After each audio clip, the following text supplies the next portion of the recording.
When I was 21 years old, I had been preaching for about 2.5 years. Every week I would preach at a different church as they would call and invite me to come and speak. One Sunday, a little small country church about 10 miles from where I grew up called and asked if I'd speak for them. When I got there that Sunday, there were 20 people there. They were all in their 70s, 80s, 90s, and two of them were 104 years old. I'm 21.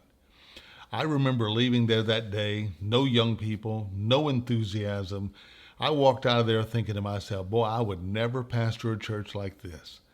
Well, that week they called and they said, would you be our pastor? Well, I thought to myself, no way, God wants me to do this. I have no desire to pastor that church. But I knew that wouldn't sound very spiritual if I said that, so I said to them, well, can I have a week to pray about it? Well, I'll be honest with you, I didn't hardly even pray about it for the first 2 or 3 days because I was so certain God would not want me to do that. But after about 3 days, I decided to check in with God and let Him confirm what I already knew. But something unexpected happened. As I began to pray and talk to the Lord about it, God began to change my heart from a definite no to sort of being neutral. I called the church up and I said, can I have another week to pray? They said, sure. So that week I earnestly sought the Lord. I began to pray. I began to seek His face in His word. I began to say, God, not my will, but your will be done. And something amazing happened. All of a sudden, I began to have this overwhelming desire to begin to go and pastor that church.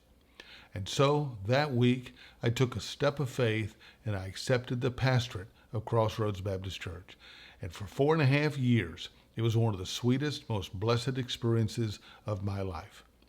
Now I look back on that and I realize that that's a classic example of how God controls our lives and puts His desires in the hearts of His children when they yield themselves to Him and when they seek His face. And so today, if you're trying to make a decision, if you're trying to decide if the desires of your heart are from God or not, yield yourself to Him.